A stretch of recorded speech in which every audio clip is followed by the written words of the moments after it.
Shabbat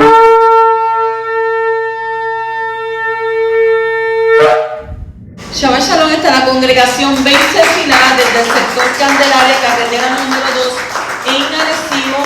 Estamos gozándonos, hoy es Shabbat, pero también es la fiesta de Sukkot, que continuamos gozándonos en esta fiesta, dándole toda honra a nuestro Padre Celestial.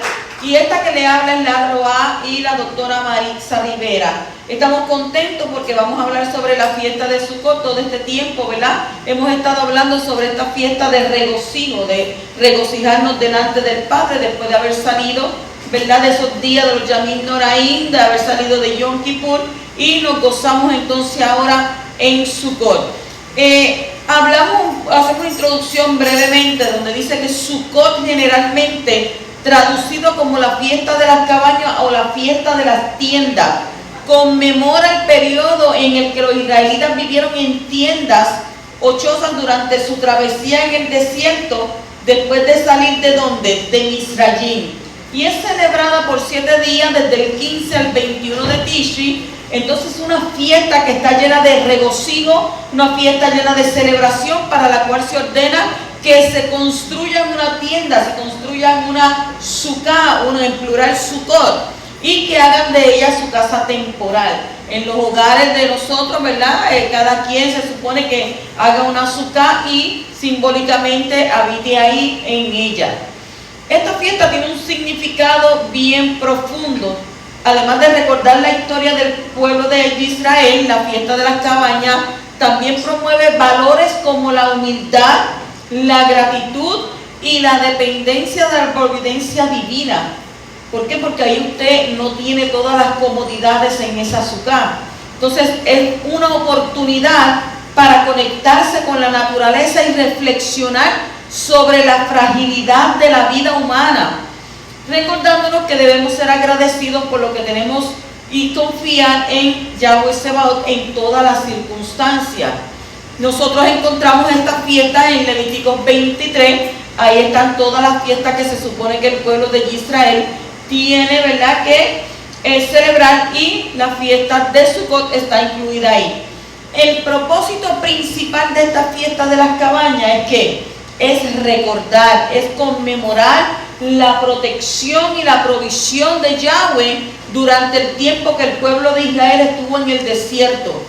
También se celebra la cosecha de otoño y se agradece a Yahweh por sus bendiciones.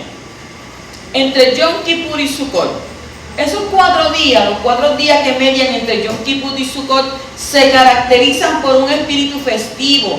No se debe ayunar. En esta semana pues no ayunamos porque estamos regocijándonos, no podemos estar tristes, no podemos estar, ¿verdad?, humillados, y no podemos estar, ay bendito, lamentándonos, no, al contrario, esta semana es una semana para estar contentos, para estar regocijados y celebrando en la presencia del Poderoso. Por tanto, en esta semana nosotros no ayunamos. Y entonces estos días se consideran festivos porque coinciden con los días en que Salomón Hamelech, el rey Salomón, inauguró el primer Beit Hamikdash, el primer templo, y también estamos especialmente ocupados por realizar el Mitzvot en este periodo, que es construir la sukkah más las 4 especies. Entonces, esta fiesta de Sukkot, los trascendentales días de juicio, arrepentimiento, perdón, Rosh Hashanah, los 10 días de Teshuvah y Yom Kippur son seguidos por días de fiesta, de regocijo, de cánticos, de alabanza, de agradecimiento al Poderoso, y se puede encontrar una alusión a esta secuencia en el versículo que está en Salmos 97:11, donde dice: luce siembra para el justo y júbilo para los rectos de corazón. O sea que nosotros estamos ¿qué? Jubilosos. O sea, luego de que el pueblo de Israel ha encauzado sus corazones por medio del arrepentimiento en Rosh Hashanah y en Yom Kippur, entonces se hace acreedor. ¿A qué acreedor? Al júbilo de la fiesta de Sukkot. Y esta fiesta, ¿verdad?, se extiende, ¿por qué? La comenzamos el día 15 de Tishri y se extiende durante 8 días. Lo declara la Torá en Levíticos 23, capítulo 23, versículo 34 al 36. donde dice el 15º día de este séptimo mes. ¿En qué mes estamos? En el séptimo mes, el mes de Tishri. Dice en la fiesta de Sukkot, 7 días para Elohim. El primer día será de convocación Kadosh, o sea, una migra Kodesh. No haréis labor de trabajo alguno. 7 días ofreceréis a Elohim una ofrenda a ser consumida por el fuego. El 8º día será para vosotros de convocación Kadosh y ofreceréis a Yahweh una ofrenda a ser consumida por el fuego. Es un día de asamblea, o sea, es un día de congregarse. No haréis ningún labor de trabajo. O sea que los primeros 7 días de la fiesta se denominan Sukkot. ¿Por qué?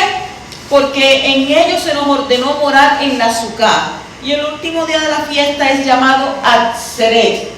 Atzeret es día de congregación por la Torah y comúnmente es llamado Shemini Atzeret. ¿Por qué Shemini Atzeret? Porque es el 8º Shemini de 8, ¿verdad? Día de la fiesta que se caracteriza por los sacrificios especiales que eran traídos en este día al Beit Hamikdash y la prohibición de realizar labor de trabajo. El primer y el 8º día son sagrados, son apartados. ¿Por qué? Porque son días donde ¿qué? Nos tenemos que reunir. Y debemos de saber que esta fiesta tiene unos mitzvot, tiene unos mandamientos. Los mitzvot de esta fiesta. Ninguna fiesta es tan rica en mitzvot como la de Sukkot.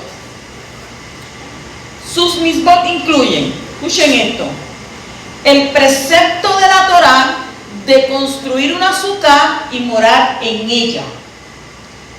Número 2, las 4 especies o especias. Y número 3, el tomar la arabá, que es el sauce en Hoshana Rabbah, que es una costumbre que data de la época de los profetas. Y número 4, y el mandamiento específico de estar alegre. Lo leemos en Devarim, capítulo 16, 14 al 15, Deuteronomio 16, 14 al 15, dice, y te regocijarás en tu fiesta. No dice, y te pondrás triste en tu fiesta, porque fiesta es de algo alegre, y te regocijarás en tu fiesta y estarás plenamente alegre. ¿Cuánto estamos alegres? Bien, aleluya, porque estamos celebrando Sukkot. Entonces, por este motivo, en las oraciones nos referimos a este día como Siman Sihateinu,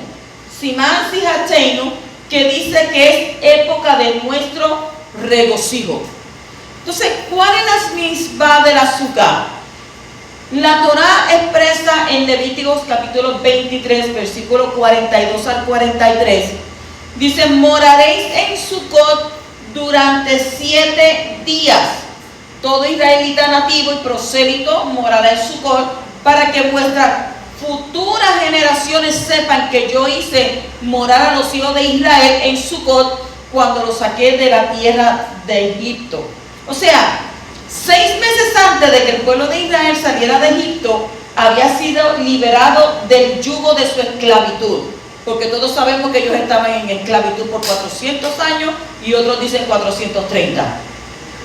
Los israelitas vivían seguros ¿en qué? En su casa. ¿En medio de qué? En medio de la abundancia. Porque Misraim era un pueblo ¿qué? Un pueblo con mucha abundancia. Entonces, los egipcios anhelaban conseguir su amistad y les concedían todo tipo de bien. ¿Quién fue el que hizo eso? Nuestro Abba hizo que, ¿verdad?, que ellos quisieran ayudarle porque había un propósito en todo eso que ellos le regalaban a los israelitas, a los egipcios. Había un propósito de ser cuando ellos salieran de ahí de Misraim.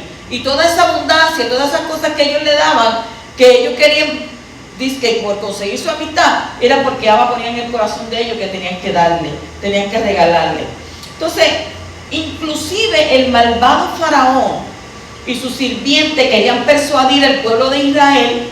¿Para qué? Para que no abandonaran Egipto. ¿Y qué hizo él? Él le prometió todo el bien de la tierra si permanecían en ella. Sin embargo, el día de la redención llegó. ¿Cuándo llegó? ¿Dónde llegó? ¿Cómo llegó? Pues lo expresa el versículo en Shemot, Éxodo 12:37. Dice, y los hijos de Israel viajaron de Ramsés a Sucot 600,000 hombres a pie, además de los niños, y también una multitud heterogénea. Una multitud heterogénea es un Erev Rab, gente diferente de todas las naciones, ¿verdad? Dice que salió con ellos y llevaban ¿qué? Llevaban ovejas y llevaban bueyes. Entonces nosotros decimos, habían 600,000 hombres solamente, pero adicional, habían ¿qué? Habían niños, habían ancianos, y a esta cifra también había que añadir un número similar de mujeres, más la multitud heterogénea que los acompañaba. Pues entonces no era como quien dice medio millón, ¿verdad? ¿Cuánto es un millón? 500,000 y 500,000 son 1,000,000. Pero iban 600,000, pues es más de medio millón. Entonces a eso había que añadir niños, ancianos, mujeres, más entonces la multitud heterogénea, que iban todos con ellos. Por lo tanto, aproximadamente 3 millones de personas abandonaron sus casas y ciudades, dejaron sus posesiones y se fueron detrás de Yahweh al desierto, donde ellos allí no iban a tener casa, no iban a tener sombra, no iban a tener comida, no iban a tener agua, sino que ellos iban a encontrar allí una inmensa y terrible desolación. Iban a haber víboras, iban a haber escorpiones, pero ¿qué pasó? Ellos se fueron sin preguntarle a Yahweh, ¿a dónde tú nos vas a llevar? No. ¿A dónde nos lleva? ¿Dónde encontraremos protección contra el frío y el calor? ¿Cómo vamos a conseguir nuestro sustento? Oye, no se quejaron en ese momento. Ese fue el buen momento, ¿verdad? Porque no se quejaron ahí. Ellos no pensaron, pero ven acá, el desierto es un desierto desolador, es caliente por el día, por la noche es frío. Entonces, ¿qué llevamos nosotros? ¿Qué llevamos nosotros? La ropa, 2 cositas que tenemos. No cuestionaron a Abba en ese momento. Entonces los hijos de Israel viajaron de Ramsés a Sucot. O sea que la distancia entre Ramsés y Sucot era de aproximadamente 120 kilómetros, que a una persona promedio le llevaría como 3 días de recorrer. Y ciertamente les debía haber tomado por lo menos el doble de tiempo, porque ¿con quiénes ellos iban? Le iba a tomar el doble de tiempo recorrerlo, porque esa misma distancia, debido a que a las mujeres, al anciano, a los niños y todas las personas que iban cargadas con sus equipajes, porque ellos no, o sea, tenían que llevar, ¿verdad?, el burrito, llevaban la oveja, llevaban todo esto, los bueyes los llevarían cargados. Pues entonces los viejitos, los más ancianos, pues, y los niños eran los que iban más atrás porque iban más lentos. Entonces aquellas mujeres también que, ¿verdad?, que iban con una pipa de 7, 8 meses, pues más lento todavía. Pero salieron. Yahweh los sacó de ahí. Y entonces ellas, ¿qué? Esa distancia que tenían que recorrer, debido a estos ancianos y todas estas personas que iban cargados los caballos. Sin embargo, dice la Escritura que ellos llegaron a Sucot el mismo día que salieron de Ramsés. Pero ahí donde está eso escrito, pues eso lo buscamos en Éxodo, Shemot, capítulo 19, versículo 4, donde dice: y los transporté sobre alas de águilas. Mire que nuestro Abacados es bueno y para siempre es su misericordia. Y los transporté sobre alas de águila. Éxodo 19, 4.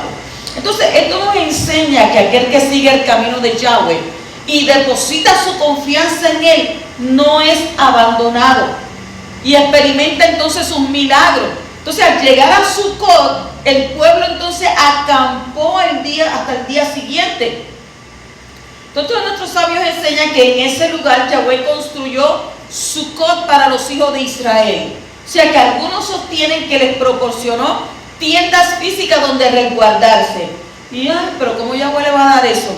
Bueno, pero si dice que la ropa de ellos nunca se les quedó. Podía estar flaco, podía estar gordo, podía estar delgado, podía crecer, podía estar bajito y la ropa estaba igualita.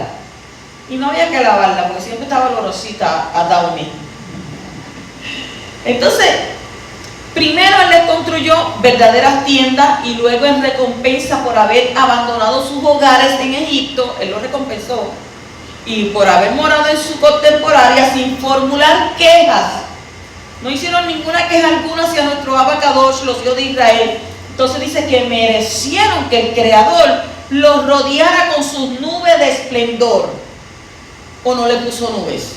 Claro que sí. Entonces, ¿por qué Sucot y no casas? Sin lugar a duda, Yahweh podría haber realizado otro milagro para Israel, dándole casas permanentes en el desierto, tal como le permitió morar en la azúcar milagrosa formada por sus nubes de esplendor. Entonces, ¿existe acaso algo que esté más allá de su capacidad?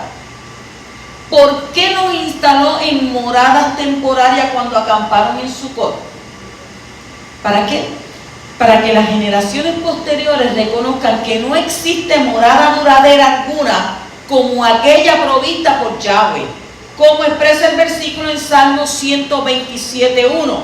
Si Yahweh no edifica la casa, en vano trabajan los que la construyen. Entonces, y si es su voluntad, traza un camino a través del mar, transforma el desierto en un sitio habitable y hace de las nubes en los Shamayim un resguardo contra la lluvia. O sea que el faraón y su nación eran en esa época los más poderosos de toda la tierra. Ellos eran ricos, eran fuertes, se sentían seguros, pero claro, en razón de sus abundantes riquezas, y orgullosos por su gran fortaleza. Cualquiera que tiene dinero, pues no tengo ningún problema. Entonces dice que ellos construyeron las ciudades fortificadas de Pitón y Ramsés. ¿Y qué declararon?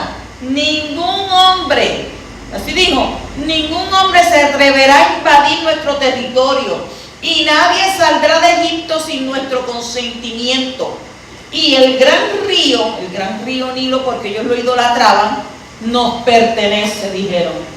El Nilo es nuestro Dios y la fuente de nuestro sustento. Pero qué equivocados estaban ellos, ¿verdad? Qué equivocado cuando la gente habla así.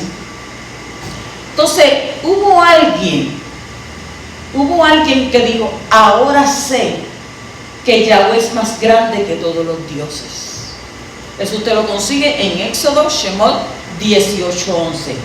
¿Quién expresó estas palabras? Estas palabras fueron expresadas por Yitro, el suegro de Moshe, reconociendo al Elohim de Israel. Entonces son explicadas por nuestros sabios de esta manera.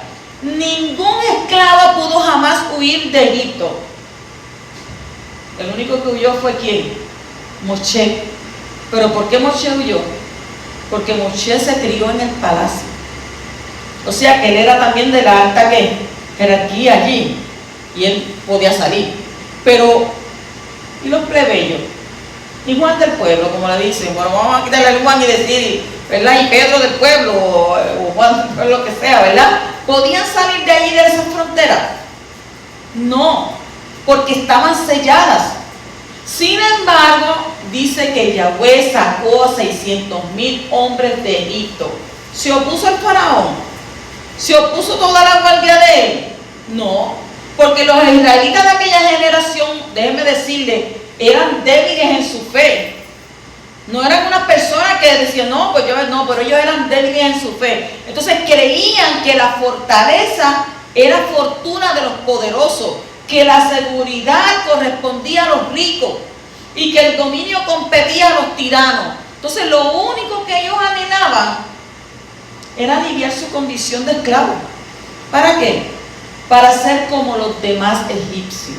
Entonces fue entonces cuando Yahweh cumplió la promesa que le había formulado su antepasado Abraham, Isaac y Jacob, o Israel. El poderoso los sacó de la tierra de Egipto, pero los sacó con gran poder. Los limpió y los purificó de sus abominaciones, les reveló su mano redentora, más fuerte que todos los poderes del mundo. Los poderes del mundo cayeron ante ellos, las fuerzas de la naturaleza fueron dominadas. ¿Por qué? Porque se hizo todo esto en su beneficio. ¿Para qué? Para que el pueblo de Yahweh, el pueblo de Israel, abandonara toda creencia tribal y fortalezca su fe en Elohim. Entonces, ¿qué aprendieron los hijos de Israel? Los hijos de Israel aprendieron que, número uno, el Nilo no era ningún dios, porque Yahweh lo golpeó y convirtió sus aguas en sangre. Número 2, una casa no brinda protección. ¿Por qué? Porque las ranas salieron del río e invadieron todos los hogares de los egipcios. Número 3, no se puede depender de la tierra, porque esta fue devastada por la más ínfima de las criaturas. ¿Cuál fue esa? La más ínfima, la más pequeña, los piojos. Todos los egipcios estaban llenos de piojos. Número 4, estamos hablando de que de las 10 plagas. Una nación no posee fortaleza, pues manadas de bestias salvajes invadieron las ciudades, despertando enorme temor y confusión entre las personas. El ganado no es fuente de poder, porque la mano de Yahweh golpeó a todos los animales. También el placer no es duradero, porque el mero polvo lanzado por Moshe, ¿qué originó? Forúnculos o qué, o tumores, y el tormento de la vergüenza en todos los egipcios. También las leyes de la naturaleza son insignificantes. ¿Por qué? Porque el granizo azotó a Egipto de una manera nunca antes vista. Los árboles del campo no son eternos, porque las langostas devoraron todo lo que crecía. Y el sol, la luna y las estrellas fueron controlados por Yahweh solamente porque la oscuridad eclipsó su luz. Entonces, todo primogénito, toda señal de prominencia y grandeza es menos que insignificante, porque Yahweh aniquiló a todo primogénito en la tierra de Egipto. En verdad no existe nada fuera de él. Y Abba se lo hizo entender. Entonces ahora, mis amados hijos, digo Yahweh, ya no soy más sirvientes del faraón, ni tampoco esclavos de sus dioses, ni estáis sometidos a sus creencias. Le dijo, vosotros sois mis sirvientes, os libraré de las garras del faraón y os redimiré de toda su falsedad. Abandonad todas aquellas formas de protección que constituyen refugio verdadero, abandonad sus casas y fortalezas, venir y encontrar protección al amparo de mi ala, que es un resguardo seguro y eterno, y sus imponentes palacios, hermosas casas, no serán más que una marca de vergüenza perpetua sobre ellos. Pero en cuanto a vosotros, yo mismo os envolveré en una nube que os concederá el esplendor eterno. O sea, que los hijos de Israel viajaron de Ramsés a Sucot, es decir, se desplazaron desde las poderosas ciudades fortificadas del faraón para refugiarse ¿en dónde? En la Esucá del Elohim de verdad. Entonces, aún antes de salir de Egipto, ellos habían degollado los ídolos egipcios y llevado a cabo la mitzvah del sacrificio de Pesach, aceptando plenamente el yugo celestial. Y de esta forma Yahweh los convirtió en su prometida, y ahora entraban bajo su jupá, la protección de su suká. Y Yahweh había adquirido a su pueblo como posesión eterna. Entonces al pueblo de Israel se le ordenó salir de sus casas permanentes, morar en la Sucá en el día 15 del séptimo mes para conmemorar la Sucot que Yahweh les proporcionó cuando salieron de Egipto. Entonces, ¿por qué se nos ordenó observar esta fiesta en el mes de Tish? ¿Usted no se hace la pregunta? Nos tenemos que hacer la pregunta. ¿Por qué se nos ordenó observar esta fiesta en el mes de Tish? ¿Sabe cuál es el motivo fundamental? Que es el cumplimiento de la mitzvah de la Sucá, que debe reconocerse como un hecho que se realiza por amor a Yahweh. Entonces, ¿qué nos dice la Torah? Que nos expresa la Torah en Levíticos 23:43, para que vuestras futuras generaciones sepan, se enteren de quién es Yahweh. Él es el poderoso, y que como Él no hay nadie. O sea, este cumplimiento de la mitzvah de la Sucá tiene que ser distinguido y apreciado como un hecho realizado por el amor de Yahweh a nosotros. Porque dice que Él siempre nos ha amado con amor que eterno. Y en esta misma fiesta nosotros tenemos, ¿verdad? Las 4 especias que habla la especie. En Sukkot se nos ordena agitar las 4 especies, cada una denotada por su belleza especial. El etrog, que es la sidra, una fruta con fragancia que posee una gruesa cáscara blanca y a menudo es cosechada del árbol cuando todavía está verde y luego madura y se pone amarilla brillante. El lulá, que es la rama de palmera, que es definida como bella por tener una forma recta y hojas firmemente unidas. El adás, que es la rama de mirto, que tiene un hermoso padrón de 3 hojas saliendo desde el mismo punto a lo largo de todas las ramas. Y arabá, la rama de sauce, que debe tener hojas alargadas con una punta fina. Todo es hermoso, ¿verdad? Esa fiesta toda es hermosa. Pero entonces nosotros decimos, ¿y cómo celebró Yeshua Sukkot? Porque el Mashiach no lo podemos dejar afuera. Tenemos que preguntarnos cómo Yeshua celebró también la fiesta de Sukkot. Vamos entonces a ver. Ushpisim. El libro de Yohanan nos da un testimonio muy claro de Yeshua celebrando la fiesta de las cabañas, celebrando Sukkot. En Yohanan 7 leemos que cuando la fiesta de las cabañas estaba próxima, o sea, los hermanos de Yeshua intentaron convencerle para que él fuera a celebrarla a Jerusalén. Pero que Yeshua le dijo, mi tiempo aún no ha llegado. Entonces encontramos una intrigante explicación. Pero después que sus hermanos habían subido, entonces él también subió a la fiesta. Dice, no abiertamente, sino como en secreto. Entonces, ¿por qué él fue como en secreto? Ya que el primer versículo de este capítulo, del capítulo 7 de Yohanan, nos dice que no quería andar en Judea porque los judíos procuraban matarle. La explicación tradicional mantiene que él no fue abiertamente a causa de las amenazas, pero podría ser que hay algo más en esta declaración que simplemente el supuesto temor de Yeshua por su vida. Después de todo sabemos que ninguno le echó la mano, porque aún no había llegado ¿qué? Su hora. Así pues, ¿por qué entonces se fue en secreto? Algún conocimiento básico sobre Sukkot sería de gran ayuda aquí, ¿verdad? Primeramente, debemos recordar que Sukkot fue una de las 3 fiestas durante las cuales cada hombre israelita tenía que ir a Jerusalén para adorar. Así que, desde luego, Yeshua habría cumplido con el mandato de ir a Jerusalén.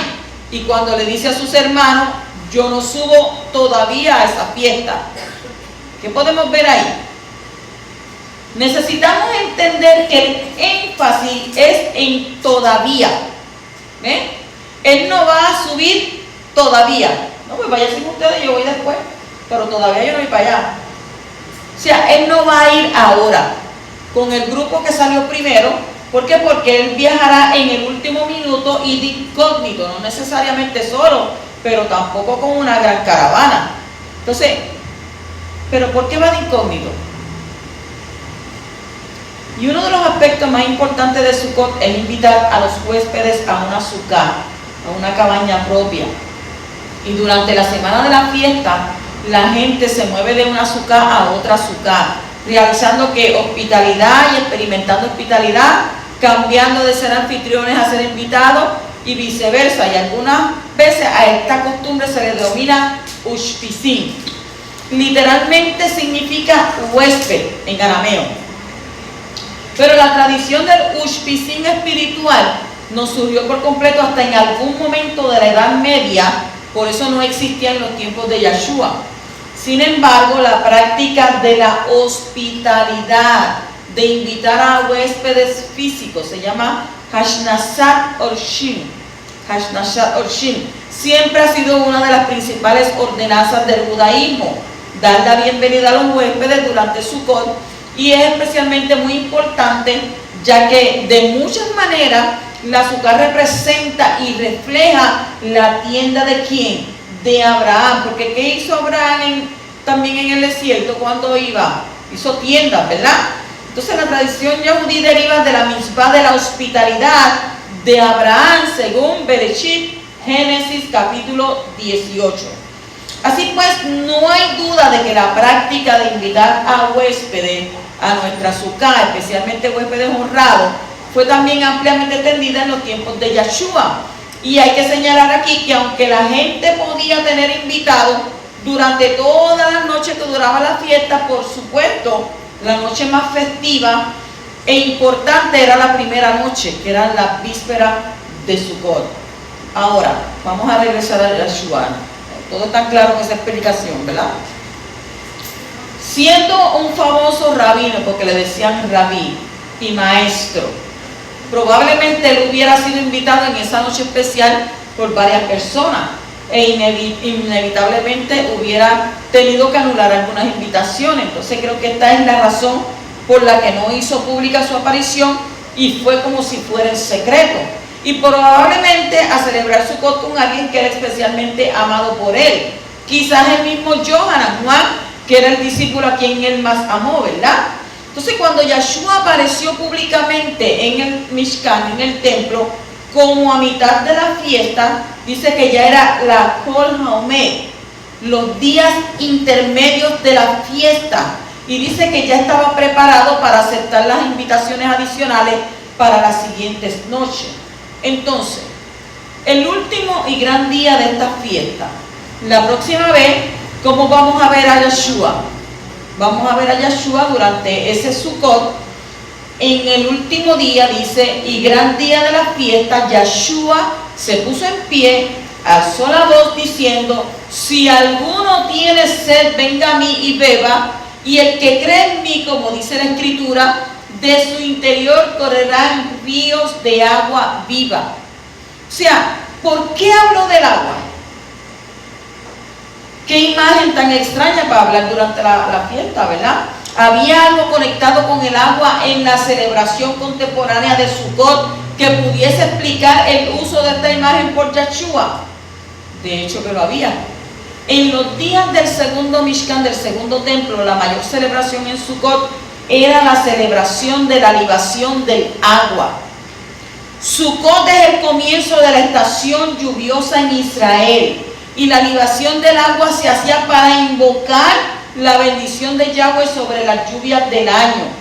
Durante esta ceremonia, una larga procesión ascendía hasta el Mishkan, hasta el templo, encabezada por el Cohen, que llevaba un recipiente especial de oro lleno de agua de manantial.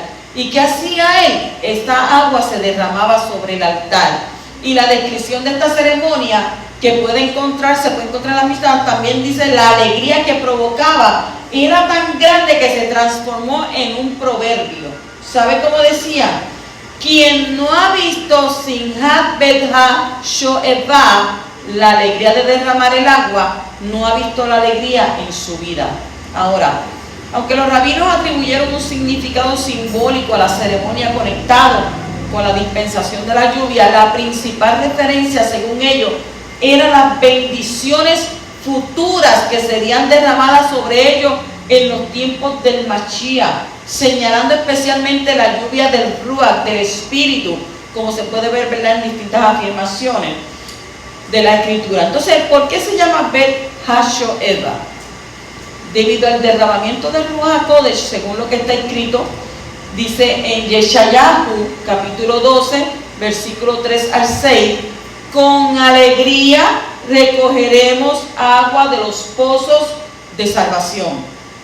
Entonces, una vez que nosotros entendamos este contexto, una vez que entendamos que aunque no forma parte de la cita original de Moshe, el servicio ceremonial de libación de agua también apunta y enfatiza el significado simbólico y profético de Sukkot, que las palabras de Yeshua en Yohanan 7, que adquieren un significado mucho más rico y profundo, y es en el contexto de este alegre, ¿verdad?, ceremonial del esparcimiento del agua, que Yeshua promete que aguas vivas. Y él también habló del espíritu, del Ruach, que habían de recibirlo. ¿Quién va a recibirlo? Los que creyesen en él. Entonces, como dijimos anteriormente, es una mitzvah especial regocijarse en Sukkot. Entonces, esta fiesta tiene que un significado en términos espirituales. Usted no lo ve ahora, pero en términos espirituales usted ni se imagina lo que está aconteciendo. Entonces, ¿representa qué? Representa la alegría, representa la gratitud, la fe en nuestro Elohim, así como la dependencia de Él en todas las áreas de nuestra vida. Y también simboliza la idea de la fragilidad y la transitoriedad de la vida en este mundo, recordándonos a todos nosotros y a todo aquel que vela, a todos los yahudíes, todo aquel que celebra su conexión con la naturaleza y la importancia de valorar las bendiciones diarias que nuestro Padre nos da. Entonces, Yeshua también la celebró, porque él fue ¿qué? Él fue ejemplo. Entonces, que nos enseña que este cuerpo, esta morada temporal, y que dice que vendrá una mejor época, pero una época ¿de qué? De redención, donde tendremos nuestra morada permanente. Porque ¿qué nos dijo Yeshua en Yohanan 14:2? En la casa de mi Padre muchas moradas hay. Así no fuera, pues yo se lo hubiera dicho. Voy pues entonces ¿qué? A preparar lugar para vosotros. Esa será nuestra morada permanente. Así que tenemos que agradecer cada día de nuestras vidas y recordar así cómo Yahweh sacó al pueblo de Israel de la esclavitud. Y también nosotros fuimos liberados de la esclavitud de este mundo. Entonces celebremos con regocijo y regocijémonos en la presencia de aquel que pensó en ti desde antes de la fundación del mundo, y seamos agradecidos de su amor y de su infinita bondad para con todos nosotros. Hag Sukkot Sameach. Y saludos a Amy y a Ned y a Freddy. Bendito sea el poderoso.